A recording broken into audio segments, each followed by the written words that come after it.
Palibing. Kaya kahit brief ninyo, itong mga congressman na pumapanig sa kanya, itong mga congressman talaga sakit sa ulo eh. Akala ko kasi sa mga congressman, sila ang gumagawa ng batas para sa mahihirap. Ay ngayon ang ginagawa nila, gumagawa sila ng batas para nakawin ang pera ng taong bayan. O, di ba, bubong labas mo nun? O, di ba? Sa inyo yung comment nila, tanong nila, sasagutin natin lahat ng tanong nila. Wala silang ibang ikukomento. Alam ko rin kung saan mapupunta si Marcos, pati yung asawa niyang parang zombie, na parang penguin kung maglakad. Nakahandaan na po ang kanilang palasyo sa impyerno. At mukhang hindi papayag itong si Satanas na mapunta sila sa impyerno. Baka matatakot si Satanas na baka pati yung trono niya sa impyerno nakawin nito mga congressman. Ano? Ay, hindi lang yan, baka lahat na usap doon sa impyerno, i-gopin nila. Ginigera ni Bongbong Marcos ang China. Ito namang tarantadong general si Browner, kaya ika ng Pilipino makipaggera ng 30 days sa China. Buang ka ba? Sa tingin mo paabutin ka ng China ng 30 days? Eh maghulog sila ng 3 missile sa Pilipinas, sila tayo patay. Ano makagawa ng Armalite mo, importin mo, garan mo? Okay sana kung hindi tayo maggera. Diba? Kahit suntok lang o kagat lang, makagawa natin. Eh kung missile lang labanan. Problema, second hand pa. Kaya ang problema, yung binigay sa atin ng Amerika na missile, second hand lang. Eh hindi makakaabot. Kung nga dito ka sa Luzon, paputokin mo doon sa China, dyan lang maano sa Philippine West Philippine Sea, hindi aabot sa China. Eh anong mamatay nun, tilapia lang. Kaya huwag kayo magpauto kay Trump na yan. Wala ang gusto ng Trump na yan. Ang gusto niyan, away. Gulo. Bakit? Negosyante si Trump. Bakit niya ngayon pinabagsak ang Libya dati pati Iraq? Ay bakit? Ayaw niyang maunahan siya. Gusto niya siya ang palaging malakas. Yang Amerika. Yan ang mga nagiging sigalo ng paggigera sa ating mga Pilipino.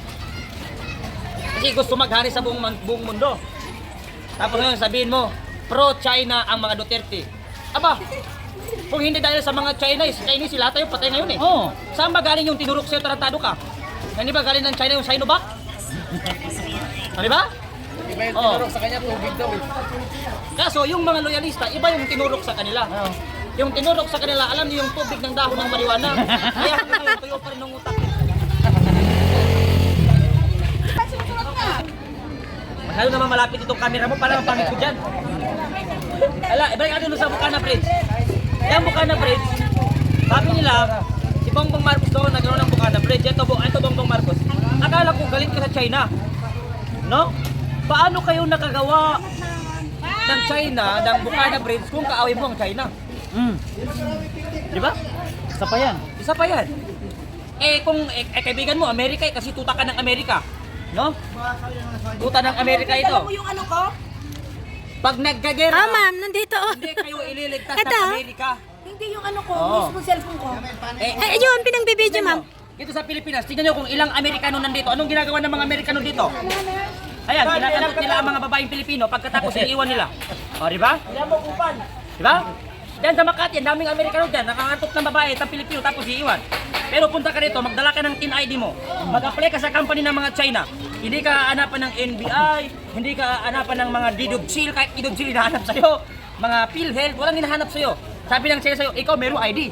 Ako meron ID, TIN ID. Ikaw tanggap na bukas, pero ka sahod 450. Tanggap pa na kaagad. Mag-apply ka sa company ng Pilipino. Meron ka ba ikang, ano tapos mo? College po. Meron ka bang diploma? Meron. Meron ka bang drug test? Nagpa-drug test ka? Meron.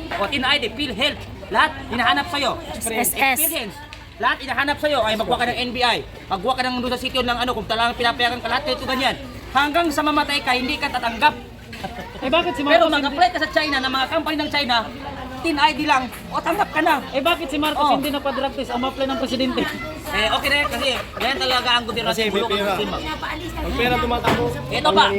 Ito pa ang dagdag mga loyalista. Ilang eskwelahan ang meron sa Pilipinas na pag-aari ng mga Chinese. Ang dami no. Ang dami. University, Oh. UP Diliman.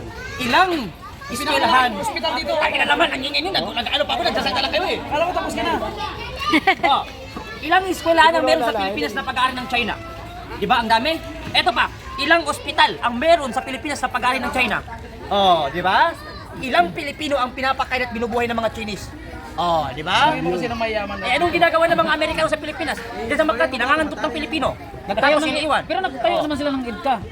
Di ba? Huwag nyo kami paikutin, mga lolomulista. Buwang talaga si Bibim, no? Bibim. Ano?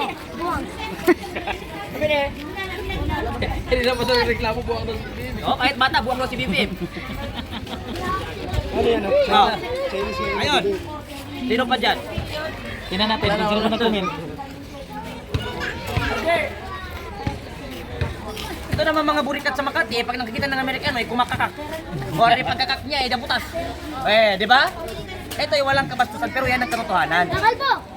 Papunta! Ongoing ang ating campaign signature para kay Tatay Digong dito sa Block 15, Baseco Compound ng Metro Manila.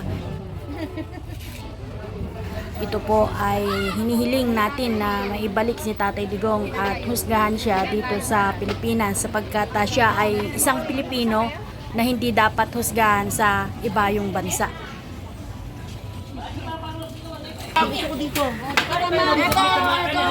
Talagang ano to, ito yung nagte-trending eh.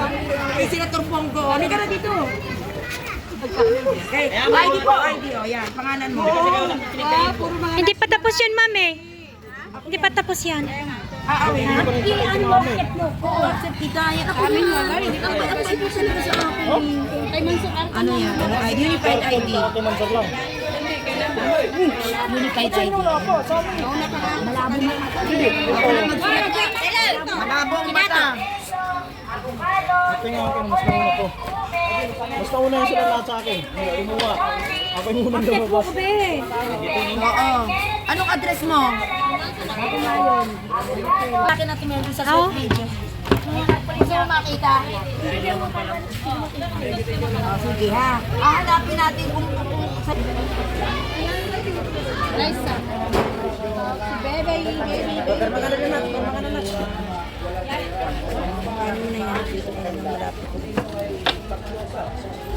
tutuwan.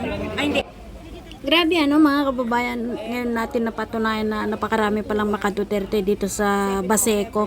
39302P. Tapos Palagay dito ng Baseco, ma'am. Ayaw, kasi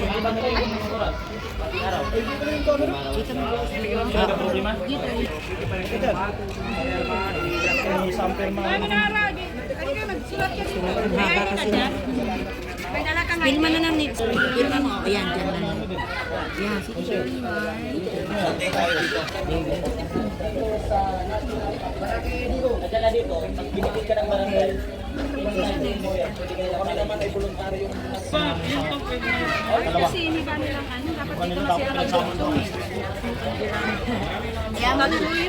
Gusto ko lang i-clear sa mga trolls po natin, wala po tayong binayaran dito kahit ni isa, ha?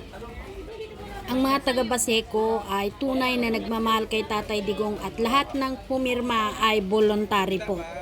Kami kasi iwan naman po namin yan. Wala kaming ibang lugar.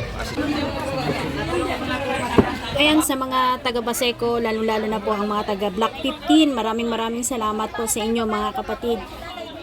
Hiling namin sa Panginoon, siya na lang po ang magbalik sa inyo yung tulong na ibinibigay at ipinapakita niyong pagmamahal kay Tatay Digong. Thank you.